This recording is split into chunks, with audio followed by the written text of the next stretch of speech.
Meu Deus, seja muito bem-vindo a mais um episódio do LibertyCast. Esse podcast que a gente vai gravar agora, eu tenho certeza que vai impactar a sua vida. Esse convidado, ele é muito especial. Ele é conselheiro de grandes empresas no Brasil e no mundo, ele é empresário, investidor e o mais... Eu gosto de apresentar ele assim. Só que deixa eu te falar, a parte que mais me toca não é o que a pessoa tem de título, mas é o que ela é. E ele é incrível, tem um coração que eu acredito quando Deus olha para ele e fala, eu me agrado desse meu filho. Ele é sensacional. Grande amigo meu, seja muito bem-vindo, Márcio Jacobelli. Que legal. É um prazer ter você A honra aqui. é minha, nossa, fiquei emocionado, muito obrigado. A honra é minha estar aqui com você, estar falando com a sua audiência. Vamos fazer uma coisa bem legal aqui, entregar um conteúdo fantástico. Muito feliz de estar aqui com você. Tenho certeza que vai ser bem legal. Eu já quero começar lembrando do nosso primeiro encontro. Quando eu te conheci, eu conheci o Jacobelli, fui até o escritório dele. A gente trocou mensagem pelo Instagram. Através de um amigo em comum. Aí trocamos mensagem e marcamos um café. Aí eu fui lá no seu escritório. E eu cheguei no seu escritório, você me ofereceu um café e disse, senta. Olha só, você me fez 2 perguntas. Você falou assim, qual a tua história? E aí depois você perguntou, por que você criou a tua empresa? E como a gente vai falar de conselho, a gente vai falar de governança, de expansão, de crescimento, o crescimento tem tudo a ver com a história e da razão. Por que você criou a empresa que você tem hoje? Eu acredito que são 2 perguntas que são essenciais na vida de qualquer empresário. E eu quero começar te fazendo essas 2 perguntas que um dia você me fez. E dentro da tua história, obviamente, você não vai contar ela inteira. Claro. Qual o momento que você destaca que foi um momento de decisão, um momento especial, um momento que você acreditou que precisava de forças sobrenaturais de Deus, assim, para continuar? Conta para mim. Boa. Você sabe que esse lance de pergunta é o que rege agora as corporações e as pessoas, né? Porque a gente só queria resposta, só que a gente não sabe fazer perguntas. Muito interessante isso. E sabe quem ensinou a gente a fazer pergunta? Quem começou a ensinar foi o Google. Se você fizer a pergunta errada para ele, ele vai te dar a resposta errada. Agora, o ChatGPT, a inteligência artificial, fala assim, se você não tiver um prompt, uma pergunta certa, eu vou te dar a resposta errada. Então, assim, aprenda a fazer perguntas. Primeira lição que a gente tem que fazer aqui, né? Aprenda a fazer perguntas certas no momento certo. Então, respondendo a sua pergunta, que é uma pergunta poderosa de qual é a sua história? Todo mundo deixa um legado, né? Eu comecei a trabalhar muito cedo, com 13 anos de idade, Marcos. 13 anos de idade. Hoje não pode mais, né? Mas carteira assinada, olha que interessante. E lá... Olha Hoje quem contrata vai preso. Vai preso, né? Não pode. É trabalho infantil. Mas olha como eu fui privilegiado, né? Por Deus. Deus me colocou, com 3 anos de idade, para ser office boy de um dos maiores empresários que esse país já teve, o Olacir de Moraes. O Olacir de Moraes era um banqueiro, dono do Banco Itamaraty. Ele era dono da Constran, a maior construtora que o país já teve, sozinho, e o maior produtor de soja individual do mundo. Imagina, um empresário desse... um senhor com muita, já era bilionário, né? E um moleque de 13 anos do lado desse cara. E o Olacir tinha uma coisa ali interessante comigo. E você tinha acesso? Tinha acesso. Aprendi. Com 13 anos já tinha... Não, e a circulação, assim, ia presidente da República, ia senador, ia deputado, ia empresário, e eu lá na sala ouvindo essa conversa, né? Imagina. E o Olacir tinha uma particularidade que eu uso até hoje nos meus negócios. Ele só falava comigo fazendo perguntas. Ele não dava resposta. Porque ele falava, em princípio, você consegue todas as respostas dentro de você e se não tiver fora de você. Então, primeiro consulte a sua consciência para ter uma resposta. Sabe? Depois a gente pode mergulhar um pouco nisso, porque isso tem muita questão de conselho empresarial, né? Tá. Do que você tem que fazer. Tô curioso. Do que precisa fazer, né? E respostas externas para você estudar. Então, o aprendizado constante, né? Aquele contínuo que a gente sempre fala, é o que o Olacir incentivava. E ele não dava resposta. Ou seja, e eu tinha que buscar as respostas de acordo com as perguntas. Ele só não fazia pergunta econômica para mim, não. Ele fazia todo tipo de perguntas. Então, quer ver uma pergunta importante? Que ele fala assim, e é uma pergunta de Jesus. Tá. Olha só, presta atenção, que louco isso. Jesus perguntava assim, o que queres? Que eu te faça. Pode até fazer, o que queres? queres? E aí as pessoas não sabem. Olha que louco isso. Às vezes eu chego pro empresário e falo assim, o que queres? Parafraseando Jesus, né? O que queres? E o cara não sabe. Sabe Então, qual é a resposta?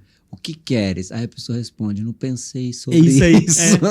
Ué, não sabe, como assim? Então, é que... E aí elas vão pedir um monte de coisa que não tem nada a ver com a essência do que realmente quer. E tem um livro chamado As Perguntas de Jesus. E aí essa é a primeira pergunta. Se Jesus chegasse para você e falasse assim, o que queres? E você gagueja, então você tem que reformular a sua vida. Tá. E aí como pessoa, como empresário, como tudo. Enfim, voltando na história. Eu fiz uma carreira de empregado multinacional. No meio do intervalo eu fui empresário, quebrei feio. Eu era, Marcos, o garoto prodígio dos 13 aos 20 anos. Achava que era o dono de tudo. E tinha uma arrogância muito grande, tinha uma inteligência acima da média da galera da minha idade. Ganhei muito dinheiro. Com 22 anos já tinha apartamento, já tinha carro, já tinha um monte de coisa, já era casado, já tinha 2 filhos. Eu falei, que beleza, eu sou o cara. Fiz minha vida. Fiz minha vida. Lê de engano, né? Aí eu tive a prova de quebrar uma empresa, de perder tudo, ainda ficar com uma dívida de centenas de milhares de reais. E passei dificuldade de ser despejado da casa onde eu morava. Olha só. E aí, nesta dor que eu passei... Eu não sabia, hein, Jacobelli? Eu fui despejado com um caminhão da prefeitura levando os meus móveis para um outro local. Você lembra da cena, não? Lembro total. Lembra? A cena me fortalece até hoje. Eu lembro da cena de não ter dinheiro para comprar comida para os meus filhos. E aí, essa decisão, que é a segunda pergunta que você me fez, né? A decisão de você decidir com você mesmo e de conversar com Deus profundamente, e a emoção vem sempre, né? Quando você conversa com Deus, a emoção te move até o nível da sua consciência e entender por que você está passando aquilo. Tá. E não ficar com raiva de Deus porque você está passando por aquilo. É assim, entender qual é a lição. Tudo na nossa vida eu compreendi que são nossos treinadores.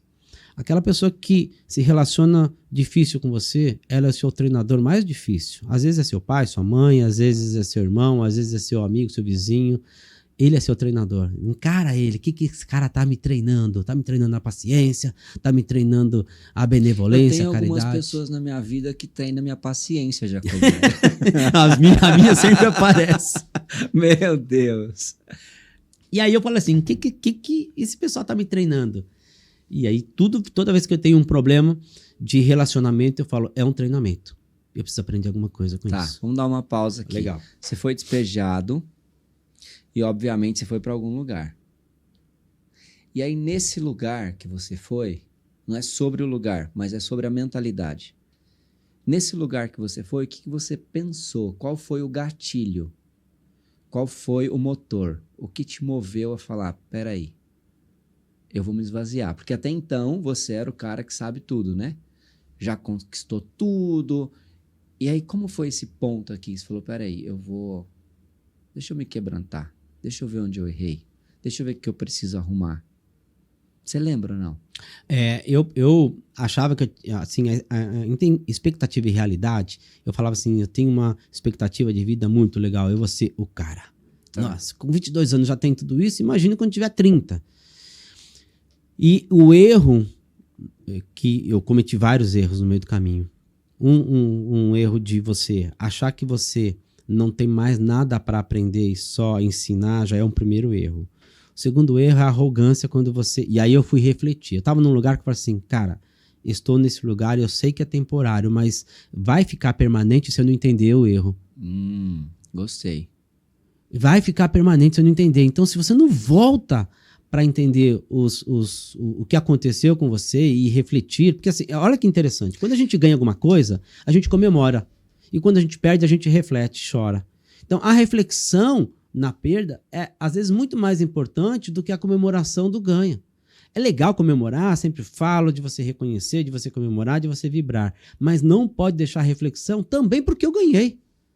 Agora a gente só reflete porque perde, porque a dor é maior. Faz Então, sentido. reflexão de perda é muito interessante. E eu comecei a rever as minhas atitudes, consultei minha consciência e falei, cara, você é um puta babaca. Você errou aqui, aqui, aqui. E aí eu fui tendo que convencer a minha personalidade, que já estava construída com 22 anos, 23 anos, a me refazer. E aí a dor acontece aí. A dor acontece não no momento que você está caindo. A dor acontece quando você começa a descobrir por que você caiu e você não quer abrir mão daquilo. Aí você tem que abrir mão. E abrir mão não é fácil, né? Não é fácil. Eu estava conversando hoje pela manhã, no café da manhã. Eu falei para a pessoa que estava comigo, falei assim, olha, o difícil da vida é que para você ter o que é extraordinário, tem que abrir mão do que é bom. E abrir mão do que é bom, às vezes a pessoa não está disposto, não está disponível a abrir mão, mas isso aqui hoje nós estávamos conversando de manhã.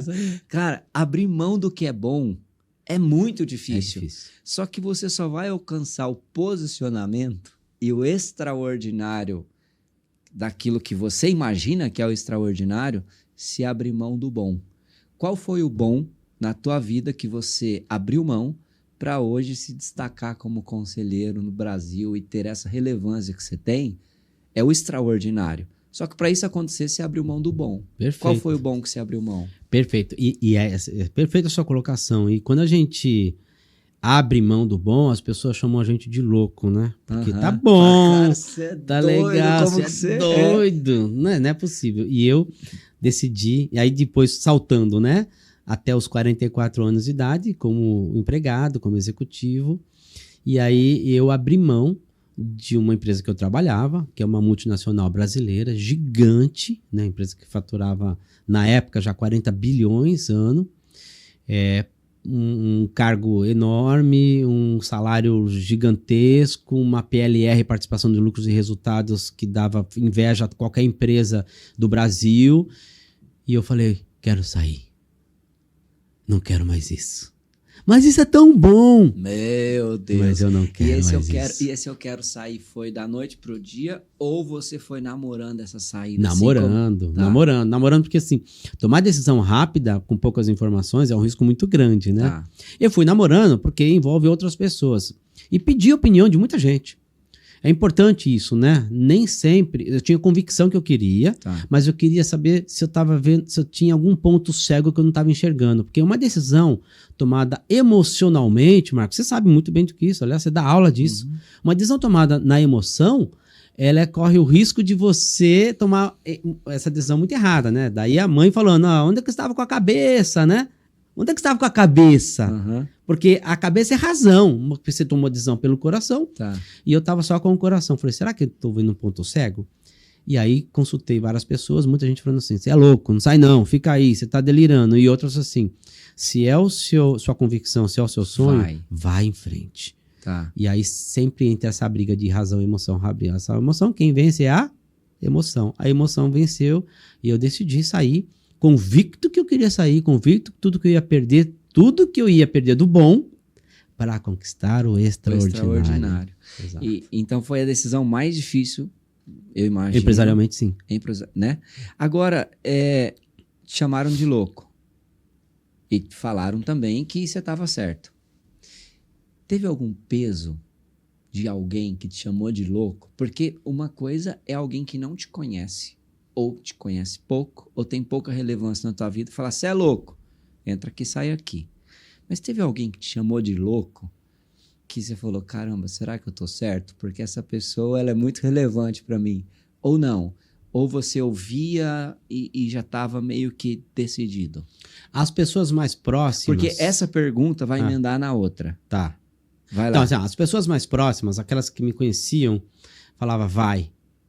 As pessoas que não me conheciam muito, que tinham uma relação de confiança, falavam, você é louco. Então, o peso de quem está mais próximo de você, de conhece verdadeiramente seu coração e sua mente, que está muito mais alinhado com o que você pensa, essas me incentivaram a sair. Porque elas começaram a enxergar o que eu estava enxergando. E aí eu entendi que aquela que falou que estava louca, ela não estava fazendo mal por mim, ela estava querendo me proteger. Ela estava querendo me proteger porque eu podia quebrar a cara. E isso não é um mal, isso é assim, ela quer te ver bem. Só que ela não estava com a visão que eu tinha. Então, quando te chamam de louco, é simples. Ela não está enxergando o que você está enxergando. E aí, bastava eu mostrar a visão do que eu estava enxergando, que eu queria empreender, que eu queria fazer isso, que eu queria me posicionar como isso, com 44 anos, que era uma idade que eu tinha uma idade meio limite, né, para você tomar essa decisão.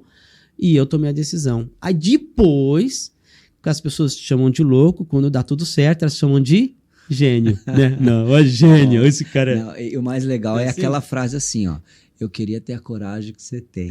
Tem isso, tem isso. Ó, então vamos lá. Qual a diferença? Explica pra mim aqui, tá? A diferença de opinião e conselho. Legal. Tem legal. diferença ou não? Total. Tá. As pessoas às vezes falam assim, me dá uma dica. Eu falei, não dou dica, eu dou conselho. Se quer dica, a gente senta na mesa de um restaurante, tomando um vinho, aí eu vou dar um monte de dica para você, mas dica é a minha percepção de como você tem que agir. Tá. Agora, conselho, eu preciso entender de você, entender do seu negócio, e para fazer isso, uma metodologia que eu uso, uma delas é fazer perguntas poderosas. Então, eu preciso entender para aconselhar. Porque o conselho, ele é muito responsável, porque ele vai dar a direção, o norte, o caminho que você tem que tomar. O conselho, normalmente, ele entra no âmbito estratégico. E a dica é no âmbito operacional. Faz isso aqui. Clica nesse botão aqui que vai dar certo. Pense em fazer isso. E o conselho é muito mais complexo que isso, né? Ainda mais conselhos empresariais que a responsabilidade de uma decisão, né? Dentro de uma reunião de conselho, Marcos, eu chamo de fábrica de decisão. A gente entra numa reunião de conselho para tomar as decisões importantes para o empresário e para a empresa. E a decisão tomada vai refletir na vida de muitas pessoas. Então, a responsabilidade de tomar decisão é muito importante. Por isso que não se dá conselho sem antes conhecer a empresa, sem antes conhecer a pessoa. Quando você não conhece, você dá dica, você dá opinião. Um conselho, você aprofunda a necessidade de onde ele precisa chegar. Tem que entrar dentro. Entendi. E não se conselha, eu brinco, eu falo assim, as pessoas falam assim, qualquer um pode ser conselheiro. Eu falei assim, não é. Você precisa primeiro, tem um conhecimento específico e profundo de um assunto? Eu tenho, conheço profundamente sobre este assunto, ok. Você tem um case de sucesso? Porque você não pode aconselhar uma pessoa sem ter um case, sem ter um conhecimento específico. Aí você está na fase de receber conselhos. Até você ter um case para você falar assim, cara, eu fiz isso e tive sucesso com isso. Sobre esse assunto E eu conheço o assunto. Porque só o assunto é teoria. Isso, teoria... É resultado. Tem que ter resultado. Tem que ter resultado. Então você tem que... Né, você não sair da linha só da teoria, de ler um livro e falar assim, eu vou aconselhar as pessoas porque eu... Não funciona. E você acredita, então, que o maior erro de um crescimento exponencial, falando de empresa, você acha que é a mesa que os empresários estão sentando? Por quê? Porque eu acredito na atração. Então, o empresário que fatura X, ele caminha com o empresário que fatura mais ou menos igual e tudo mais. E o que eu vejo, eu não sei se é uma percepção, muitas vezes as pessoas buscam conselho da pessoa errada. Então, por exemplo, eu quero crescer, mas eu vou buscar conselho de um amigo que também é empresário que não está crescendo. Eu vou ter um conselho distorcido, porque ele vai me dar conselho com base no que ele está vivendo. Então ele vai dizer, não, o mercado não está propício para crescimento. Ele vai dizer, viu, você tem acompanhado as notícias, você vai... E esse conselho distorcido, às vezes impede aquela pessoa que tem, aquele empresário que tem um potencial gigante de crescimento, por conselhos distorcidos. Você acha que existe isso? Total, total. E essa... É porque são os de graça. Os de graça. E aí, né? Na verdade, são os caros. É. São os caros. São os caros, é verdade. São os mais caros. De os todos. conselhos mais caros são aqueles que te mantêm no mesmo lugar. Esse é o conselho mais caro que existe, né? E não é... É muito engraçado que quando eu falo assim, conselho... A definição de conselho para mim é o seguinte, dentro de uma empresa, né? Ele é uma metodologia, ou seja, tem um método para você chegar onde você precisa chegar. Tá. Colaborativa, ou seja, não é de um só. Tem que ouvir todo mundo, tem que ouvir o dono, tem que ouvir o executivo, tem que ouvir outros conselheiros. Você pode até ter um conselheiro só, mas esse conselheiro, ele não é a fonte inesgotável de todas as respostas que você precisa ter, porque ele precisa de discussão. Então ele é método colaborativo para administrar e controlar uma empresa. Ou seja, o conselho também, ele cobra resultados, ele acompanha resultados no controle. O conselho, ele administra a empresa dizendo assim, tá falho aqui, essa ação tática não foi legal, esse aqui tá legal, vamos incentivar mais ainda. Então o conselho, com a experiência dele e com a metodologia que tem dentro de um processo de conselho empresarial, faz as coisas acontecerem. Então, em resumo, é uma metodologia colaborativa para controlar e administrar uma empresa. Entendi. Simples como isso. Essa parte eu entendi. E eu preciso te perguntar algo. Só empresas grandes podem ter conselho ou não? Depende do faturamento, depende da quantidade de funcionários. Como que avalia o momento ideal para essa empresa já pode ter um corpo de conselho? Boa pergunta. Hoje temos conselheiros em startups. Olha só. Caramba! Por quê? Conselho, ele veio... Bom, o conselho, desde de séculos passados, a origem do conselho, né? Quando você pega as monarquias, aqui... no mercado capitalista, quando começou a aparecer, os empresários começaram a pedir conselhos de outros empresários, então um ajudando o outro para poder crescer. E aí você tem as grandes corporações. Mas, em tese, conselho é a pessoa que vai te ajudar no seu ponto fraco, ou vai te ajudar a você chegar onde você precisa chegar. O que muita gente confunde com um mentor, né? O mentor está muito próximo da pessoa física, e está tudo certo, porque eu também dei mentoria muitas vezes. Agora, o conselho é estruturado no negócio. Então, é como se fosse um degrau do mentor para chegar no conselho. Tá. E por que as startups entenderam isso? Porque elas são corporações que precisam de escala rápido e precisa encurtar caminho. Em 3 esferas. Ela economiza grana, economiza energia e economiza tempo. Porque ela tem um conselheiro que já sabe onde ela precisa chegar no conceito de startup. Aqui no Brasil, tem um fenômeno que está acontecendo que as micros, pequenas e médias empresas já entenderam que a governança importância do corporativa... conselho. Exato. O que nos Estados Unidos já existe há mais de 10 anos. Empresas pequenas crescendo muito rápido porque tem um conselheiro, alguém experiente... Que veio de fora. Que extrai, com base nas perguntas, extrai muita coisa que quem está dentro não está vendo. E caminha com a empresa. Porque a empresa aluga o cérebro dele. A inteligência dele. E olha que interessante você falou sobre independência, né? O conselheiro, ele tem por norma e ética ser transparente com os sócios e com os executivos. Portanto, ele tem que falar a verdade. Ele não vai falar para agradar. E quando você vai pedir uma opinião para um executivo ou para um amigo, ele vai querer te agradar. E vai falar assim, não, Marcos, vai, tranquilo. Ele vai falar assim, ó, veja bem. O E conselheiro aí, é na lata. Eu não tenho conselheiro na lata. Eu chamo, tem reuniões de conselho que eu chamo de conversas corajosas. Tá. Eu chamo o empresário, eu chamo o dono do negócio. Fica muito... A emoção aflora numa reunião de conselho? Total. Total. Tem uma importância de comunicação não violenta. Quer dizer, o conselho tem que se posicionar de uma forma onde ele não se envolva emocionalmente com o caso às vezes, da briga de 2 sócios. Pode acontecer. E aí o conselho tem que ser transparente, como se fosse um mediador. Decide na aí. opinião dele, ele vai falar, cara, é isso daqui. Tá. Então, existe uma série de... Emoção não dá para separar das empresas. Principalmente que mais de 78% das empresas no Brasil são empresas familiares. Você imagina o complexo que é você ter relação de sucessão de pai, de filho e tudo mais. Entender papéis. Por isso tem que ter método. Tá. Não adianta você chegar lá e falar assim, não, vou ser o psicólogo. Não, ele é também ele entra na parte de psicologia, emocional que você pode ser um conselheiro de muitas empresas e ajudar as empresas. Pelo seu trabalho mesmo. Assim, paralelo, tudo que você faz, você pode pegar 2, 3, 4 empresas e ser conselheiro delas, porque você tem um conhecimento profundo de um assunto, você tem case de sucesso e você pode ajudar no âmbito da cadeira X, né? A ajudar essas empresas a se desenvolverem. Eu gostei da ideia, vou pensar nisso. Ô Jacobelli, eu quero falar de propósito, só que conectado com este assunto conselho.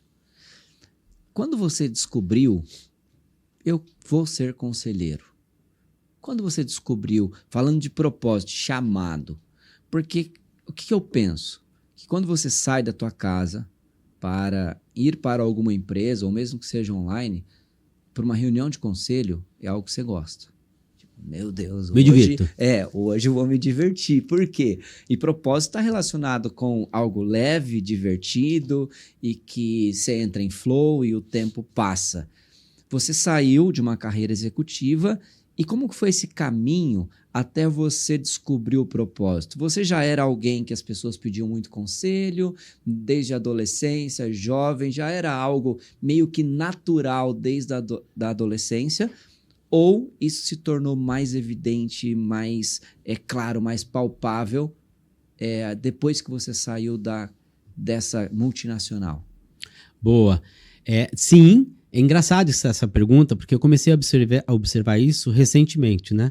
As pessoas já me pediam dicas, opiniões, e eu dava aquela curta. Tá. E aí ele falava assim, já aconteceu com você também, olha só, se não aconteceu, as pessoas falam assim, aquilo que você falou tal dia virou a chave na minha cabeça. E você fala assim, eu nem lembro o que eu falei. O que eu falei? Aí a pessoa te fala, aí você fala assim, eu falei isso, né? Assim? Nem lembro que eu falei isso. E aí a pessoa começou a prosperar e começou a ter, porque você teve uma autoridade para ela fazer alguma coisa e ela fez, né? Então a disciplina de execução é muito importante nisso.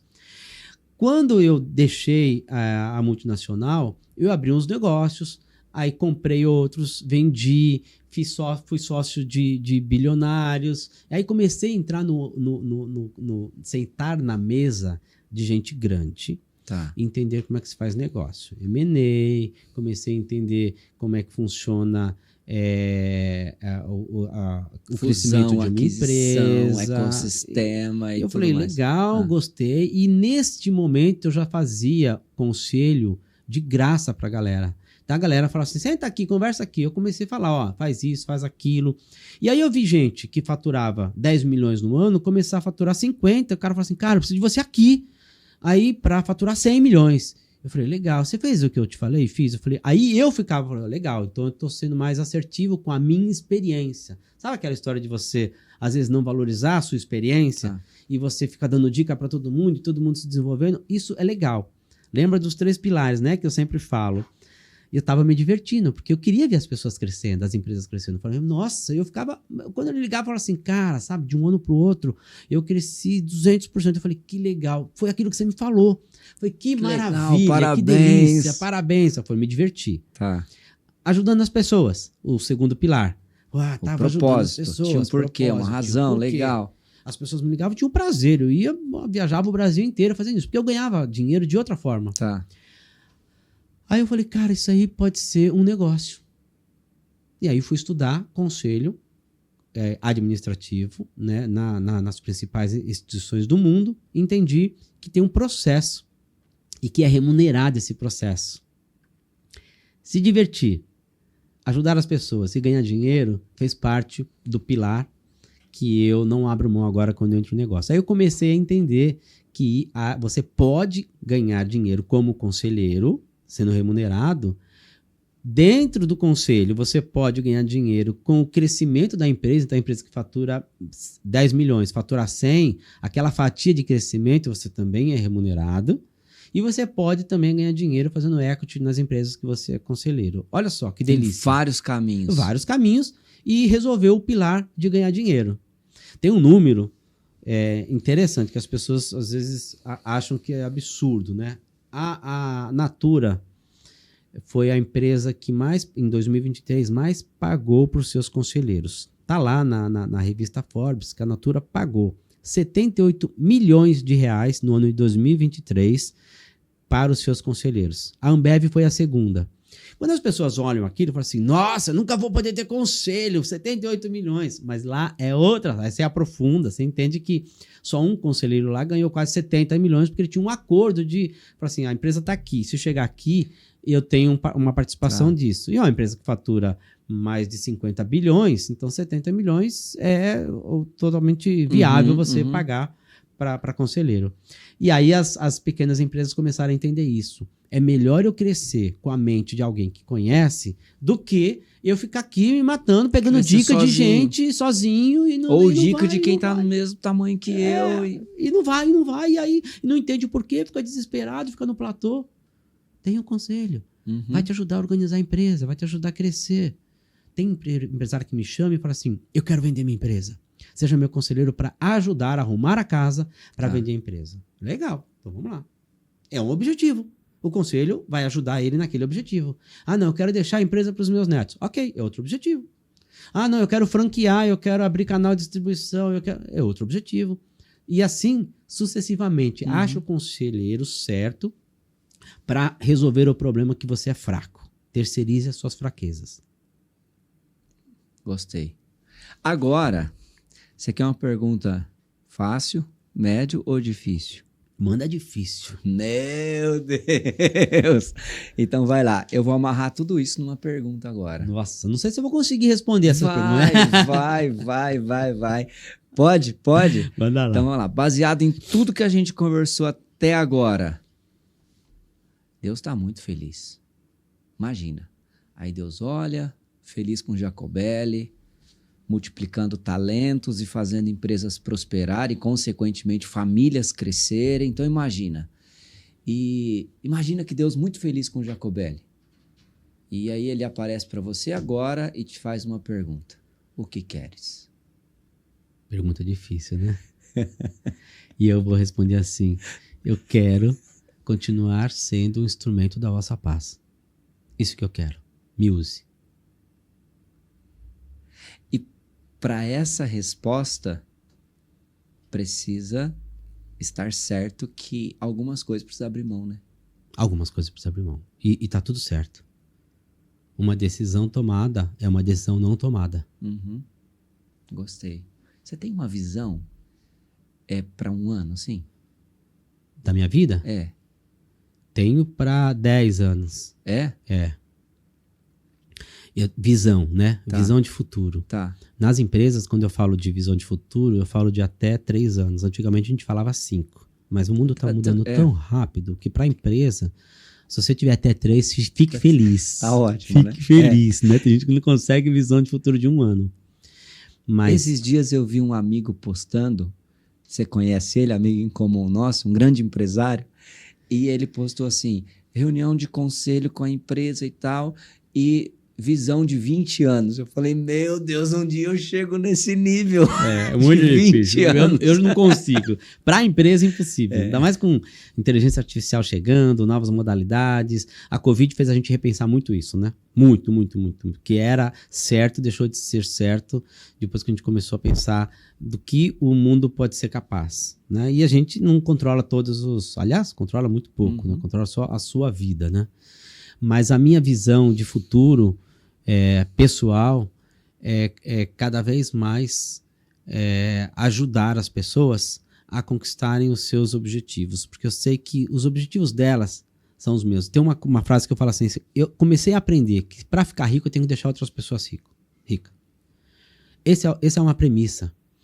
O dinheiro é tão abundante e a prosperidade é tão abundante que eu não preciso ser próspero para você ser pobre em tudo. Mas se eu te ajudo a ficar rico, eu tenho certeza que eu vou ficar rico. E eu comecei a sacar que cada vez mais que eu ajudo as pessoas a ficarem ricas, mais rico eu fico. E aí eu falo todas as riquezas. Todas as riquezas, não só a riqueza financeira. A prosperidade de verdade. A prosperidade, né? De verdade. Tá. Você fala muito bem disso, né? A prosperidade física. Todos os pilares da vida. Todos os pilares, a financeira, a espiritual, a moral, a intelectual. Tem que ter prosperidade intelectual, né? Crescer, estudar sempre. Então, eu percebi isso. A visão de futuro é assim, cada vez que depois que eu vi aqui a frase do Schindler no filme A Lista de Schindler, que ele fala bem no finalzinho, ele fala assim, quando você, aliás é uma frase judaica, né, que ele fala assim, quando você salva uma vida, você salva o mundo todo. Olha que louco isso. Então não é quantidade, é qualidade. Gostei. Quando você salva uma vida, você salva o mundo todo. E viver o propósito de vida é maravilhoso, né? É maravilhoso, é maravilhoso. Viver o propósito de vida está conectado com deixar de existir e começar a viver. Eu fico pensando nessa transição sua de executivo para grande empresário e conselheiro. Você tinha tudo. Tudo. E a gente pode resumir esse tudo numa grande algema de ouro, né? E quando a algema é mais bonita, é mais top, mais difícil de se libertar dela, né? Se você fosse dar um conselho agora para quem está assistindo aqui, e que hoje se sente preso numa algema de ouro, e que você já esteve nessa algema de ouro, qual conselho você daria? Ou talvez dica, Sim. Porque conselho você teria que se aprofundar e conhecer. É verdade. Mas, o que me faz tomar decisões? Consulte a sua consciência, porque lá está a chave de toda a sua prosperidade. Respira. Né? Respira e consulte a sua consciência. Porque tem se você está nos ouvindo agora, tem alguma inquietude e que você não sabe o que é essa inquietude, ela está lá na sua consciência adormecida. Você tem que buscar ela. Não vá buscar isso fora. Não adianta você entender, está lá dentro. Quando você achar ela, você vai perceber que o caminhar vai fazer sentido. Mesmo que você tenha aquele medinho, né? Aí, será que é isso? Quando você vai caminhando, você vai sentindo firmeza nos passos, na direção, no pé. Na consciência, fiel, está toda a nossa chave do que a gente precisa fazer. É que a gente não ouve e não quer ouvir. E como é que você acessa a consciência? Na meditação, na oração, na respiração, em tudo que você sabe fazer. Por isso que você atinge o nível de consciência da galera que faz os seus cursos, que a galera fala assim, cara, acessei. Só que a galera, além de acessar, precisa dar continuidade, que é o que você fala, cara, fique comigo mais tempo, vamos continuar a caminhar juntos. E essa continuidade, e aí, voltando para o conselho, não existe conselho de 6 meses.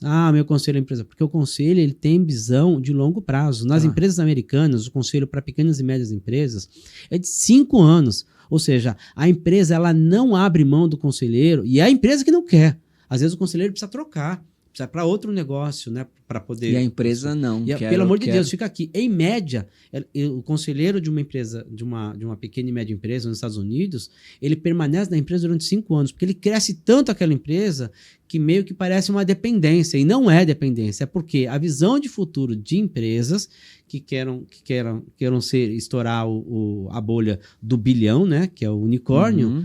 Para a startup e para a empresa ter um faturamento expressivo para ou comprar outras ou fazer joint venture ou ser vendida, para o conselho é muito importante esse tempo. Não adianta eu dar a dica, como você, não adianta o cara fazer um curso seu e falar, estou resolvido. Resolve. Não. Numa só? Não. Ele vai resolver uma parte, mas ele vai sentir necessidade de falar assim, cara, eu acessei minha consciência, foi muito bom, mas agora eu preciso dar continuidade. É a mesma coisa. Tá com dúvida? Acesse a sua consciência. É lá que tá as respostas, né? É lá que tá. Tem uma pergunta que eu quero te fazer, porque é considerado hoje a maior emoção que impede o empresário de crescer. Medo. Obviamente. E falando do Jacobelli, qual o seu maior medo? Essa é uma pergunta... eu não estou dizendo qual o seu medo. Eu disse uma palavra maior. Qual o seu maior medo, assim, sabe? Qual o seu maior medo hoje?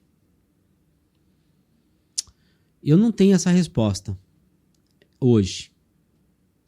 Porque eu de uns anos para cá, eu fui treinado a eliminar todos os medos, Tá. sabe? Eu fui treinado o medo nem nascer. Quando ele começa a nascer, eu já acabo com ele. Então, eu nem sei, talvez esse maior medo seja tão grande que eu não consigo acessar para saber dele. Tá. Sabe o que eu quero dizer? Eu gostei do que você falou agora. Quando ele começa a nascer, eu já mato ele. E tudo que a gente ouve e tudo que está no nosso coração é semente, né? Semente. E tudo que a gente rega fica muito grande. Verdade. Se eu tenho lá uma semente de esperança e eu vou regar essa semente, ela vai se tornar algo lindo e maravilhoso. Como fazer para a pessoa, para o empresário, regar boas sementes dentro dele, se a busca está na consciência? Como separar essas vozes aí? Porque o que eu penso, ao mesmo tempo que o empresário coloca o pé no acelerador do carro e dizendo, não, agora vai, agora eu estou otimista e eu vou para cima. Talvez tenha empresários que, ao mesmo tempo que está com o pé no acelerador, colocam no freio. E fala, será mesmo? Será que é o momento? Será que eu busco um conselho agora? Será que não? Será que eu faço essa expansão? Será que não? E aí ele fica perdido, porque ele está com os dois pés juntos assim. É isso aí. Né? Como faz para poder regar essa semente do acelerador, essa semente do você vai conseguir e tá tudo certo e vai dar certo? Com mais consistência. A convicção, para mim, é uma parte importante de tomar essa decisão. Né? Vou voltar a Jesus, né? Tá. Quando eu sempre faço isso porque me ajuda. Jesus, ele não curou todo mundo, a gente sabe disso, né? Mas quando ele ia curar as pessoas, ele falou assim, você acredita que eu posso te curar? Sim, acredito, mestre, então tá curado. Então, ele... É uma perguntinha antes, né? O que queres? O que queres? Ser curado, né? Ser curada. Você acredita que eu posso te curar? Acredito. Então, eu te curo.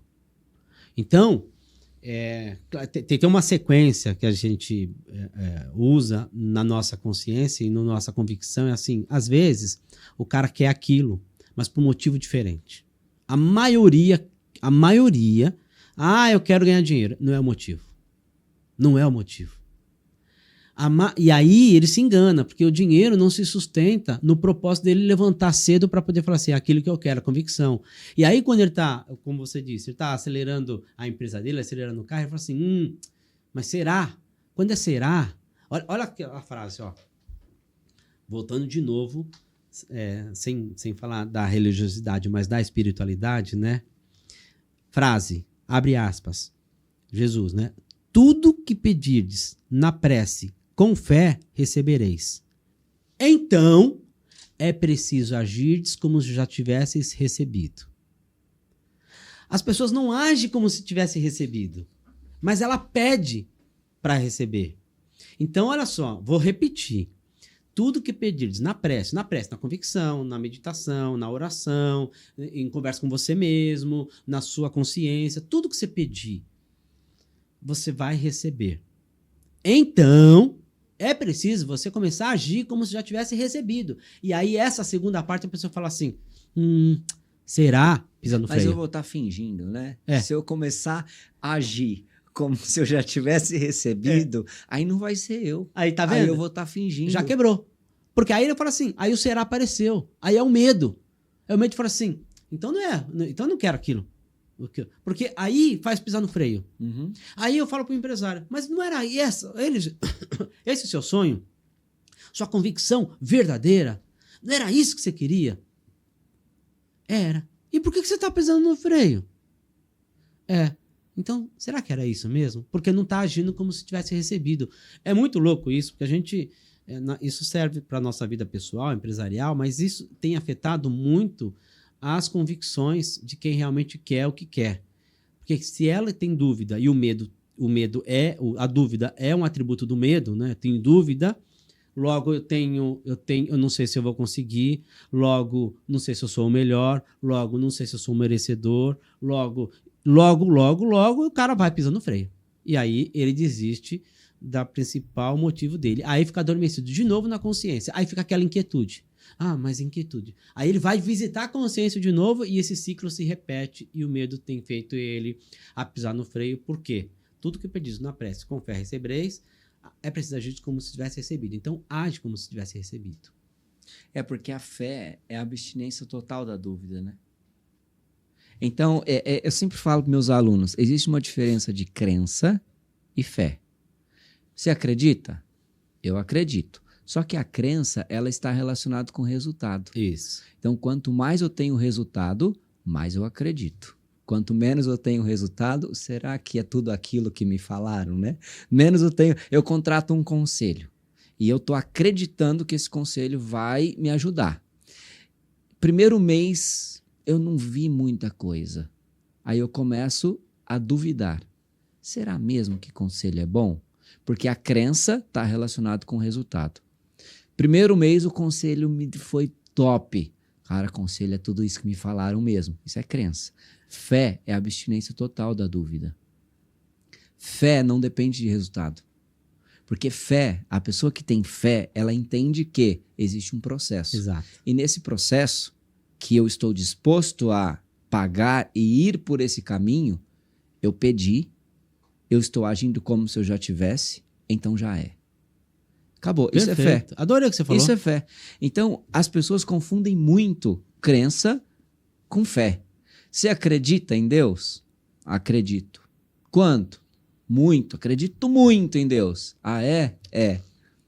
Quando acontece algo, fala, Deus, será que o senhor está aí mesmo, né?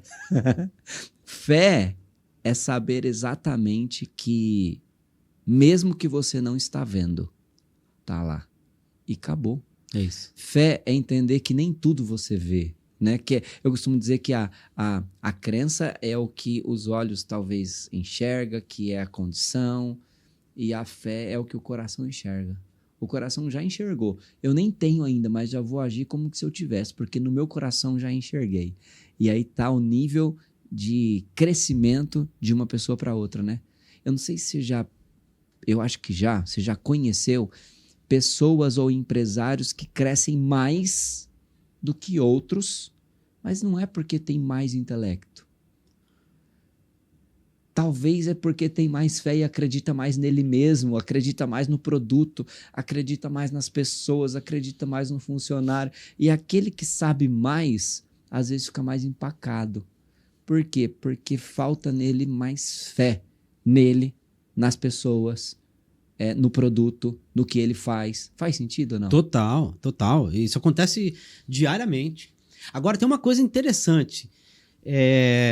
Esse lance de fé e crença, né? Às vezes as pessoas assim, só acreditar resolve.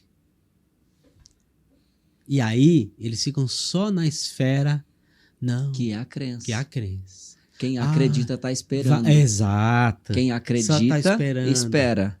Só tá esperando. E aí, as pessoas, nossa, e aí é errado. Tem muitos tem fé entre pseudos gurus. Quem tem fé entra em movimento. Exato. Aí eu falo assim, a construção é como se você estivesse fazendo o seguinte, ó, acreditar é a base da sua casa. A base da sua casa é a sua casa? Não, é sua base. Você precisa acreditar que vai acontecer. Para ela transformar em fé, para você construir as paredes e o telhado e começar a mobiliar ela, senão virar casa. Tem gente que só acredita, acha que tem a base, eu acredito. Nossa, acredito. Não, vai dar. Não, e aí começa, se Deus quiser, vai dar. E aí começa, não, vai dar. E que é isso? E não faz nada, não tem o movimento, não tem a construção das paredes, só tá com a base. E aí transforma aquela crença superficial e coloca a responsabilidade em todo mundo, não acontece, fala assim, então balela aquele que fala que só você acreditar você vai acontecer. Você tem que acreditar e fazer, executar, que é a transformação da crença numa verdadeira fé. Que a fé faz você movimentar. A crença, sim, faz você ficar assistindo Sessão da Tarde no sofá, achando acreditando que... ainda, né? Acreditando. Tá acreditando. E tem muita gente enganando pessoas assim, né? Acredita que vai dar. Mentira. Acredita é a base do processo. É a base do processo. E aí vai pro próximo nível, fé. Fé é movimento. Fé é movimento. E aí vamos pro próximo nível, qual é? Conseguir. Cheguei lá. Tenho Né? resultado, Jesus, tenho case. levanta-te e anda. Movimento. Levanta-te e anda. É você que tem que levantar. Não vou te levantar. Levanta-te e anda. Ah, você quer a cura? Vem cá, deixa eu te ajudar a levantar aqui. Né? É. Legal. Jacobelli, pra gente... Esse bate-papo foi muito legal. Se deixar, a gente fica aqui o dia inteiro falando. Pra gente encerrar com chave de ouro. Claro, eu estou aqui com um dos maiores conselheiros, ou melhor conselheiro do Brasil. Eu preciso encerrar esse podcast com um conselho. 3 conselhos... e agora eu não quero no âmbito empresarial, de vida, princípios. 3 conselhos para alguém se sentir pleno. Prosperidade, ausência da ausência. Tá tudo certo, esse momento para mim é maravilhoso, não sinto falta de nada.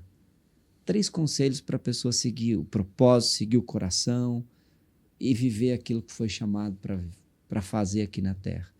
3 conselhos top, vai lá. Legal. Primeiro, que eu sempre falo, vou repetir.